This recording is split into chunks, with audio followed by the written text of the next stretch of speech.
우리가 맨 처음 운동을 배우기 시작하면 그것이 어떤 운동이든 상관없이 가장 많이 듣는 소리 가운데 하나가 뭔가 하면 바로 힘을 빼라는 말입니다. 수영을 하려면 힘을 빼야 물에 뜰 수 있는 것이죠. 야구를 하든지 배구를 하든지 탁구를 하든지 테니스를 하든지 골프를 하든지 간에 항상 주의해야 할 건 먼저 힘을 빼는 거죠. 우리가 실수하게 되면 전문가들이 한 소리로 늘 얘기하잖아요. 어깨에 너무 힘이 들어갔습니다. 그렇게 얘기하지요. 정말 그렇습니다. 중요한 건 힘을 빼야 힘을 얻을 수 있다는 사실입니다. 신기하죠? 힘을 빼야 제대로 된 힘을 쓸 수가 있는 것입니다. 그런데요, 이것이 우리의 신앙생활 속에서도 동일하게 적용되더라는 것입니다. 우리가 가진 힘을 빼고 하나님께 온전히 맡기는 것, 그것이 믿음이라는 것입니다. 역설적이게도 우리가 가진 힘을 빼면 뺄수록 더욱더 하나님의 능력이 우리 가운데 임하게 될 줄 믿습니다. 우리가 지금 살펴보고 있는 이 베드로 역시도요, 그가 새로운 인생으로 거듭나기 이전까지는 자기의 힘을 가지고 주님을 따르려고 했던 사람이었습니다. 그런데 그가 조금씩 변화되면서 이제는 자기 힘을 빼는 법을 배워간 거죠. 자기 힘을 빼고 성령의 힘을 의지할 때 그가 주님을 증거하는 위대한 사도로 변해갈 수 있었던 것입니다. 그 베드로를 만드신 분이 누구라고요? 바로 예수님입니다. 예수님을 통해서 베드로는 하나님에 대해서 배웠고 성령을 만날 수 있었습니다. 그리고 그 베드로가 이제는 우리들에게 이 베드로 전후서를 기록하고 남김으로 주님을 통해 그가 배운 것과 주님으로부터 그가 받은 것들을 우리에게 나누어 주고자 하는 것입니다. 그가 주님으로부터 배운 것들을 가운데 우리에게 오늘 정말 나누어 주고 싶은 것 중에 가장 큰 것이 무엇인가 할 때 오늘 본문은 고난을 이기는 능력이라고 말씀하고 있습니다. 그렇습니다. 베드로가 주님으로부터 배운 가장 큰 능력은 바로 고난을 이기는 능력입니다. 그래서 우리에게도 동일하게 예수님의 고난의 발자취를 따라가라고 권면하고 있는 것입니다. 우리에게 예수님의 그 권세를 배우라고 하지 않고요, 예수님의 그 치유하는 능력을 따라가라고 말하지 않고요, 그 주님의 승리와 성공을 따라가라고 하지 않고 오히려 주님의 그 고난을 따라가라고 권면하고 있습니다. 그것이 오늘 본문의 주제입니다. 그것이 이 4월 우리가 나누어야 될 주제이기도 합니다. 그래서 아마도 21절을 우리가 주제 구절로 삼으면 좋겠습니다. 21절 말씀을 먼저 한번 같이 읽어볼까요? 읽겠습니다. 이를 위하여 너희가 부르심을 받았으니 그리스도도 너희를 위하여 고난을 받으사 너희에게 본을 끼쳐 그 발자취를 따라오게 하려 하셨느니라. 아멘. 여러분, 우리는요 구원받은 이후에도 그냥 믿음에만 머물러 있는 사람들이 종종 있습니다. 예수를 믿고 주님을 따르는 삶을 살아가야 하는데 그냥 아직은 예수를 믿는 것으로 그 믿음 안에만 멈추어 서 있는 자들이 있습니다. 그러나 분명 우리가 정말 예수를 믿고 정말 우리가 주님을 따르는 삶을 살기 시작하면 그 다음 아무 일도 일어나지 않을 리가 없어요. 구원받고 믿음대로 살려고 하면 반드시 고난이 뒤따라오게 되어 있습니다. 바로 그때 우리가 이 고난 앞에서 어떻게 반응해야 되는지, 어떻게 우리가 이 고난을 통해 주님을 따르는 제자로 새롭게 변화될 수 있을지 함께 생각해 보면서 은혜를 나누는 그런 시간이 될 수 있기를 다시 한번 주님의 이름으로 축원합니다. 먼저는요, 이 고난에 대해서 성도된 우리가 취해야 마땅한 자세는 다름 아닌 하나님을 생각하면서 인내하는 것이라고 오늘 본문이 말씀합니다. 다시요, 고난을 당할 때마다 그때 우리가 마땅히 취해야 될 태도는 하나님을 생각하며 참고 인내하는 것입니다. 오늘 본문에서 베드로는 우리가 이 땅에 살면서 당할 수 있는 세 가지 종류의 고난에 대해서 일일이 언급하고 있습니다. 그게 뭔가 하면 부당하게, 억울하게, 애매하게 당하는 고난이 있다는 거죠. 또 하나는 우리의 죄 때문에 당하게 되는 고난이 있다는 것입니다. 그리고 또 하나는 우리가 선을 행함으로 우리 스스로 선택함으로 당하는 고난이 있다고 말씀합니다. 우리 같이 한번 따라해 보실까요? 부당하게 당하는 고난, 죄 때문에 당하는 고난, 선택적으로 당하는 고난. 결국 우리는 이 땅에서 고난당하는 모습은 이 세 가지 원인 때문에 하나이겠죠. 먼저 부당하게 당하는 고난이 우리 중에 있습니다. 분명 내가 정직하게 또 믿음대로 살고자 하고 있는데도 어려움을 겪게 될 때도 있습니다. 왜 이런 고통을 겪어야 하는지 도무지 이해가 되지 않는 고난을 당할 때가 있습니다. 정말 내가 열심히 신앙생활하고 열심히 기도하고 봉사했는데 갑작스런 사고로 인하여서 불의에 또 상처를 입고 또 고통을 당하는 경우가 있습니다. 내가 성실하게 살아왔는데 갑작스럽게 사업이 하루아침에 부도가 나기도 하고요. 정말 내가 사랑으로 가까운 친척과 또 이웃들을 도와주기 위해서 보증을 섰다가 엄청난 물질적, 정신적 고통을 겪는 경우도 있습니다. 그와 같은 부당하고 억울한 고난을 당할 때 과연 우리가 어떻게 해야 할까요? 오늘 본문 19절을 보시면 이렇게 말씀합니다. 19절이요. 부당하게 고난을 받아도 하나님을 생각함으로 슬픔을 참으면 이는 아름다우나. 여기 지금 맨 끝에 있는 아름답다라고 하는 단어에 여러분 가지신 성경을 이렇게 가만히 들여다보시면 거기 조그맣게 앞에 1번이라고 표시가 되어 있어요. 그런가요? 그리고 맨 밑에 각주에 그 번호를 찾아보시면 거기 뭐라고 써 있어요? 은혜라고 써 있죠. 헬라어로 은혜와 같다는 말로 표시되어 있죠. 다시 말하면 아름답다라고 하는 단어는 헬라어로 카리스라고 하는데 이 카리스라고 하는 단어는 여러 개의 의미를 포함하고 있는데 그중에 우리에게 잘 알려진 단어는 바로 은혜다 하는 거예요. 은혜롭다 하는 말이에요. 그 말은 이 단어를 번역하는 과정 속에서 우리 성경에는 이것을 아름답다라고 표현했지만 원래는 은혜롭다라고 표현해도 무방하다는 거예요. 다시요, 우리가 고난받을 때 그 고난이 정말 주님 당하신 십자가의 고난을 생각하면서 우리가 이 고난을 참고 인내하면 그 모습이 바로 은혜로운 모습이다. 혹은 그것이 바로 은혜 받은 사람의 모습이다라고 하는 것입니다. 지금 베드로는 우리에게 이를 악물고 억지로 고난을 참으라고 말하고 있지 않습니다. 어떻게 하라고요? 하나님을 생각함으로 고난을 참으라고 권면합니다. 좀 더 직역하면 하나님을 의식하면서 참으라는 것입니다. 바로 거기에 고난을 이길 수 있는 신앙의 비결이 담겨 있다는 말입니다. 그렇습니다. 여러분 생각해 보세요.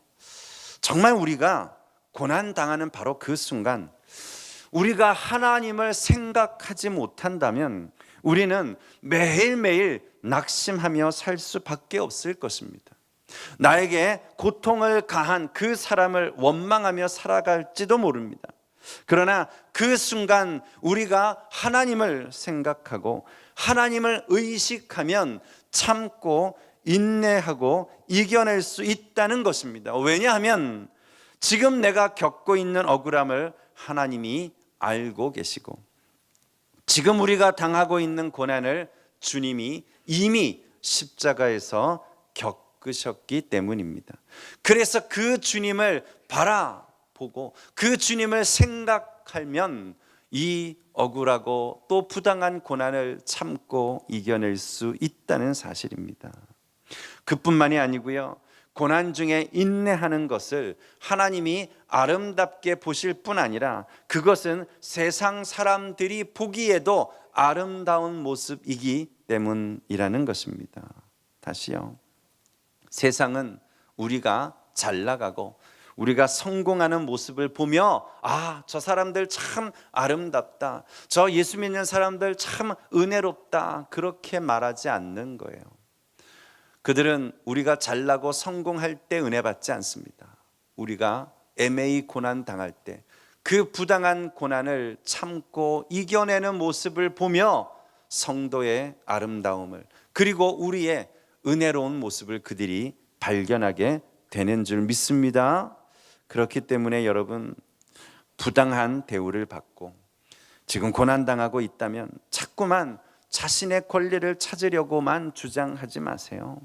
가만 보면요, 가정에서도 교회에서도 세상에서도 부부싸움이 생겨나고 또 그 안에 다툼이 일어나는 것을 보면 대부분 다 자기 자신의 권리를 내세우고자 하기 때문입니다. 집안에서 남편의 권리를 주장하고 아내의 권리를 주장할수록 그 관계는 도리어 더 불편해지더라는 거죠. 교회 안에서도 항상 내가 더 중요하다, 오늘 내 권리가 더 중요하다, 교사의 권리, 성가대의 권리, 장로의 권리, 권사, 집사의 권리를 찾으면 찾으려 할수록 점점 더 소리는 커지게 되어 있습니다. 그러나 그 소리가 점점 커질수록 그 모습은 결코 아름답지도 은혜롭지도 않은 것입니다. 사랑하는 성도 여러분, 행여라도 부당하게 고난을 받을 때에 진정하십시오. 그리고는 하나님을 생각하십시오. 주님이 우리에게 허락하고 있는 훈련으로 받아들이십시오. 그것이 아름다운 일입니다. 그렇게 우리가 하나님을 의식하면서 하나님을 생각하며 참고 인내할 때, 그때 우리가 점점 더 그리스도의 성품을 닮아가는, 예수 그리스도의 발자취를 따라가는 제자로 변화되고 새로워지게 될 줄 믿습니다. 두 번째는요, 어떤 고난이 있다고요? 우리의 죄로 인해서 당하는 고난이 있다고 말씀합니다. 20절 앞부분을 보시면 이렇게 말씀하지요. 죄가 있어 매를 맞고 참으면 무슨 칭찬이 있으리요? 그렇게 말해요. 이 살다 보면요, 우리가 잘못했기 때문에 어려움을 겪을 때가 있습니다. 가볍게는 교통법규를 어겨서 벌금을 물어야 하는 경우도 있죠. 아니면 최근 일부의 정치인들이나 또 연예인들처럼요, 심각한 범죄 행위를 또 저질렀기 때문에 구속을 당하거나 아니면 그가 쌓아온 모든 명예와 물질을 한꺼번에 다 잃어버리는 경우도 있습니다. 그런 경우는요, 애매히 당하는, 부당하게 당하는 고난이 아닙니다. 그건 당연히 받아들여야 할 보응이고 책임입니다. 이처럼 우리의 잘못 때문에, 우리가 범한 죄로 인하여서 찾아온 고난은 어떻게 감당해야 할까요? 답이 없습니다. 그건 회개함으로 우리가 그것을 극복해 가야 합니다. 회개는 고통을 복으로 바꾸어 줄 수 있기 때문입니다. 그러므로 우리의 잘못으로 인하여서 지금 고난당하고 있다면 억울해할 필요 없습니다. 다른 사람들한테 분풀이하지 마시고 달게 받으십시오. 그리고 겸손하게 회개할 때, 그때 우리는 고난을 이기는 하나님의 은혜를 또한 우리가 맛보게 될 줄로 믿습니다. 세 번째는요, 선택적으로 당하는 고난이 있다고 말씀합니다. 다시 말하면 안 당해도 되는 것인데, 아니 내가 그것을 선택하면 고난이 따라올 것을 알고 있으면서도 각오하고 선을 행하면서 당하게 되는 고난입니다. 다시 말하면 어쩔 수 없어서 겪게 되는 고난이 아니라 믿음 때문에, 의로움 때문에, 하나님의 이름 때문에 우리 스스로 자원해서 선택한 고난이 우리 가운데 있습니다. 20절 말씀을 보시죠. 이렇게 말씀해요. 그러나 선을 행함으로 고난을 받고 참으면 이는 하나님 앞에 아름다우니라. 아멘. 여기서 베드로는 우리가 감당해야 될 진짜 고난이 무엇인지를 분명하게 가르쳐주고 있습니다. 우리가 이 땅에서 고난당하는 이유는 많아요. 그러나 어떤 원인이든 간에, 아니 어떻게 우리가 고난당하든 간에 정말 우리가 참되게 고난당하는 것을 기뻐해야 할 바로 그 순간은 어느 때인가 하면 오늘 본문에서 말씀한 것처럼 그것이 선한 일이기 때문에 내가 그것으로 인하여서 뒤따를 고난을 각오하고서라도 오늘 하나님 앞에 기꺼이 선택하는 고난이라는 것입니다. 사실 우리는 지금까지요, 예수님을 따른다고 말하면서도 그것이 선한 일인 줄 알면서도 그로 인해 뒤따라오게 될 고난이 두려워서 피했던 경우가 얼마나 많이 있습니까?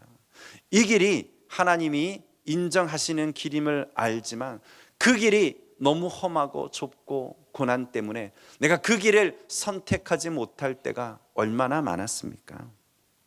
생각해 보세요.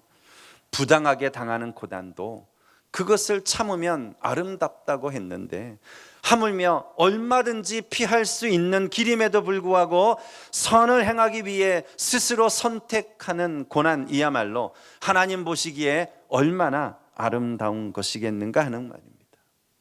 정말이지요. 오늘도 각 부서에서, 기관에서, 전도회에서, 구역에서 우리가 선한 일 하다가, 주의 일 하다가 고난받는 일꾼들 우리 가운데 분명히 있습니다. 그런 여러분, 조금만 더 참으십시오.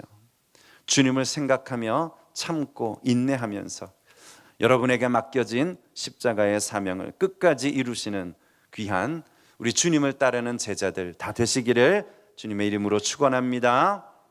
두 번째는요, 우리가 어떻게 우리 앞에 놓여 있는 고난을 맞서 또 당당하게 감당하며 나아갈 수 있을까?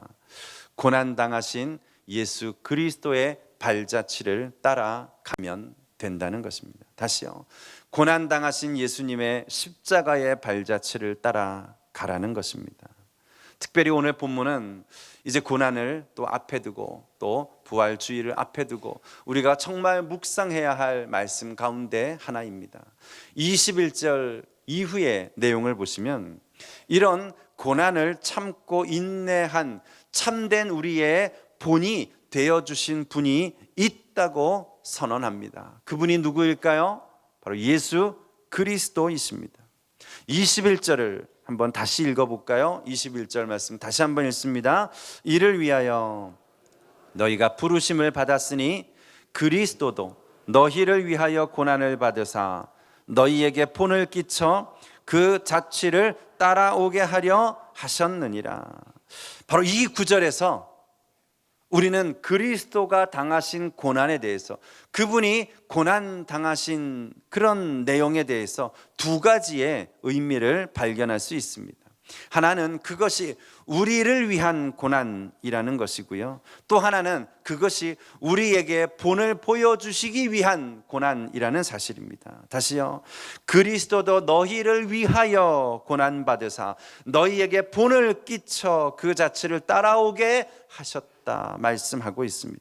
우리를 위한 신 고난, 우리에게 본을 보여주시기 위한 고난입니다. 다시요, 예수님이 십자가에 보여주신 그 고난은 주님의 뒤를 따르는 제자들이 어떻게 그 고난을 감당해야 할지를 몸소 먼저 보여주시기 위해 스스로 선택하여 당하신 고난이라는 사실입니다. 여러분, 성도가 누구입니까? 성도는 예수 그리스도를 본받는 사람들입니다. 그러면 예수를 본받는다는 것은 무엇입니까? 그것은 예수님이 걸어가신 발자취를 따라가는 사람임을 의미합니다. 그것이 바로 성도의 삶인 줄 믿으시기 바랍니다. 그런데 베드로는 바로 여기서 우리가 정말 따라가야 할 예수님의 발자취는 다름 아닌 무엇보다도 고난 당하신 십자가의 발자취라고 선언하고 있는 것입니다. 그렇습니다.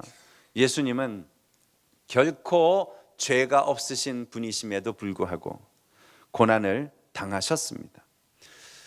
그 불의한 고난, 그 억울한 고난, 오늘 그 십자가의 고난, 그 스스로 선택하신 그 고난을 주님이 어떻게 감내하셨는가? 22절을 보시면 먼저는 이렇게 말씀합니다. 22절이요. 그는 죄를 범하지 아니하시고 그 입에 거짓도 없으시며. 여러분, 우리가 억울한 일을 당하고요, 막 속상한 일을 만날 때 우리 신체 부위 가운데 가장 먼저 반응하는 곳이 어디일까요? 우리 입입니다. 고난당하면요, 제일 먼저 우리 입이 반응하죠. 그런데 예수님은 부당한 고난을 당하면서도 그 입에 거짓이 없으셨다고 말씀합니다. 다시 말하면 불평, 원망, 저주의 말들이 그 입에서 나오지 않았다는 것입니다. 계속 23절에도 보시면 이렇게 고난당하신 주님이 그 고난을 감내하십니다. 욕을 당하시되 맞대어 욕하지 아니하시고 고난을 당하시되 위협하지 아니하시고 오직 공의로 심판하시는 이에게 부탁하시며.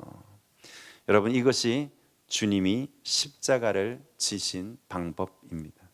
이것이 주님이 고난을 감당하신 방법입니다. 그는 부당하게 고난을 당하셨지만 욕하거나 위협하지 않으시고 다만 공의로우신 하나님 앞에 자신을 의탁하셨습니다.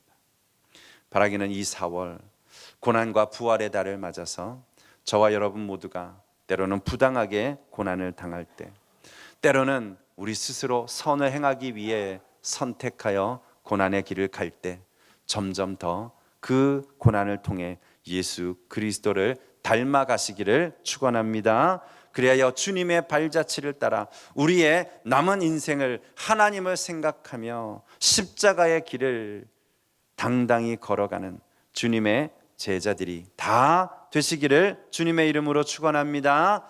이제 말씀을 맺을 때 무엇보다도 베드로전서 결론인 5장 10절 말씀으로 오늘 말씀을 마치고자 합니다. 우리 베드로전서 5장 10절을 한번 읽어보죠. 여기 우리가 참으로 우리 앞에 있는 고난에 대한 가장 중요한 답을 본문이 우리에게 보여주고 있습니다. 같이 한번 마지막으로 읽어보겠습니다. 모든 은혜의 하나님 곧 그리스도 안에서 너희를 부르사 자기의 영원한 영광에 들어가게 하신 이가, 그분이 잠깐 고난당하는 너희를 친히 온전하게 하시며 굳건하게 하시며 강하게 하시며 털을 견고하게 하시리라. 아멘. 그렇습니다. 여러분, 이 말씀 기억하세요. 현재의 고난은 고통만을 위한 것이 아닙니다. 잠시 받는 고난을 통해서 우리가 점점 더 온전해지고 우리의 믿음이 점점 더 굳세어지고 우리가 더욱더 강해지고 더욱더 견고하게 될 줄 믿으시기 바랍니다. 그리하여 신앙생활하면서 애매히 고난 당할 때마다 공의로 심판하시는 하나님을 의식하며 고난을 참을 뿐만 아니라 더욱 담대하게 선을 행하심으로 아름다운 성도, 은혜로운 성도들로 우리가 새롭게 변화되는 이 4월이 될 수 있기를 다시 한번 주님의 이름으로 축원합니다.